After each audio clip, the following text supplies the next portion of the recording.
Hello and welcome to Weekly Dev Tips. I'm Steve Smith, aka Ardalis. This is episode 15, where we'll talk about maintaining legacy applications. Don't forget you can follow Weekly Dev Tips on Twitter as well as in your favorite podcast app. And if you're finding these tips to be helpful, please take a moment to leave a review on iTunes, Stitcher, or wherever you found this podcast. I really appreciate it. This episode is sponsored by devIQ. devIQ offers online training for software developers and designers covering topics like UX, .NET development, and my own course on ASP.NET Core. Check them out at deviq.com. In this episode, we're going to talk about how to best work with legacy code. Legacy code can be difficult to work with.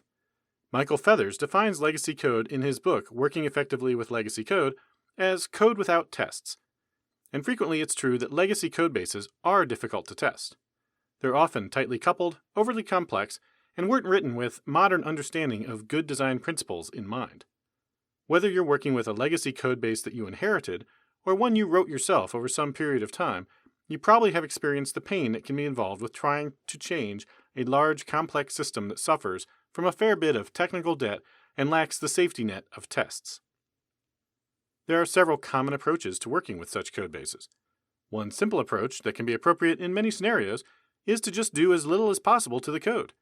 The business is already running on it, but none of the original authors are still with the company, nobody understands it, so it's best to just keep your distance and hope it doesn't break on your watch.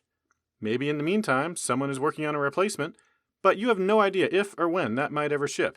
And anyway, you have other things you need to work on that are less likely to keep you at work late or bring you in on the weekends. I don't have any solid numbers on how much software falls into this category, but I suspect it's a lot. And really, if you do have an application that is working and the business is depending on, and you can avoid breaking it, that's generally a good plan. However, it's not always one that you can manage, so let's move on to the second approach. The second approach is also quite common and usually takes place when the first one isn't an option because business requirements won't wait for a rewrite of the current system. In this case, developers must spend time working with the legacy system in order to add or change functionality. Because it's big, complex, and probably untestable, changes and deployments are stressful and error-prone, and a lot of manual testing effort is generally required. Regression bugs are common, as tight coupling within the system means changes in one area affect other areas in often inexplicable and unpredictable ways. This is where I think the largest amount of maintenance software development takes place, since, let's face it, most software running today was written without tests, but still needs to be updated to meet changing business needs. A third approach some forward-thinking companies take, understanding the risks and costs involved in full application rewrites, is to invest in refactoring the legacy system to improve its quality. This can take the place of dedicated effort focused on refactoring, as opposed to adding features or fixing bugs. Or it can be a commitment to follow the Boy Scout rule, such that every new change to the system also improves the system's quality by improving its design, and ideally by adding more tests. Some initial steps teams often take when adopting this approach are to ensure source control is being used effectively and to set up a continuous integration server if none is already in place. An initial assessment using static analysis tools can establish the baseline quality metrics for the application, and the build server can track these heuristics to help the team measure progress over time. This approach works well for systems that are mission critical and aren't yet so far gone into technical debt that it's better to just declare technical bankruptcy and rewrite them. I've had success working with several companies using this approach. Let me know if you have any questions about how to do it with your application. Now, let's stop for a moment and think about why working with legacy code is so expensive and stressful. Yes, there's the lack of tests, which limit our confidence that changes to the code won't break things unintentionally, but that's based on a root assumption. The assumption is that we're changing existing code, and therefore, other code that depends on it might break unexpectedly.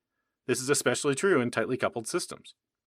But what if we break down that assumption, and instead we minimize the amount of existing code we touch in favor of writing new code?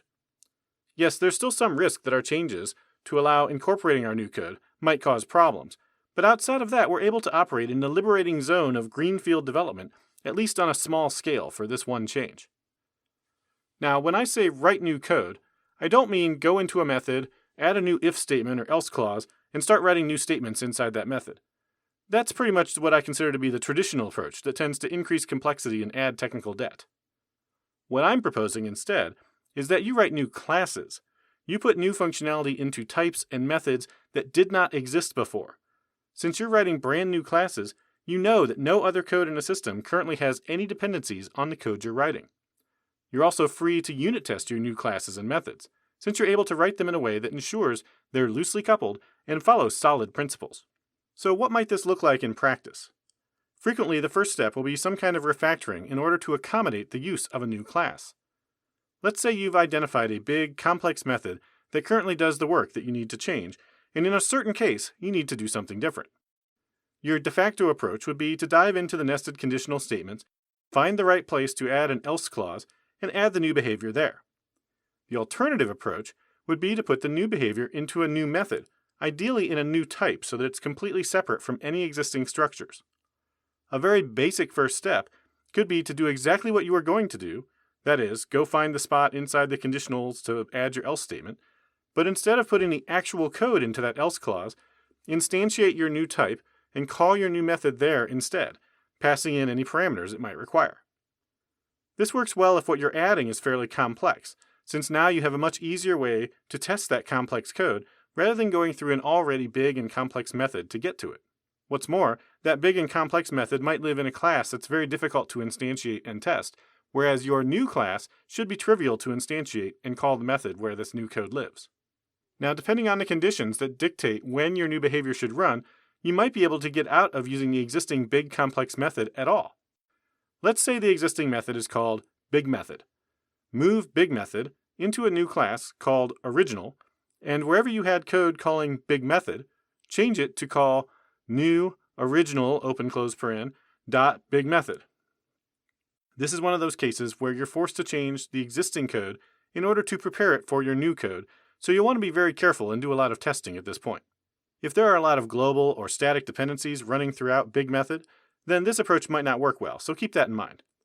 However, assuming that you're able to pull BigMethod into its own class that you then call as needed by instantiating that class, the next step is to create another separate new class for your new implementation. We'll call the new class BetterDesign, and we'll keep the method name BigMethod for now so that if we want, we can use polymorphism via inheritance or an interface later on.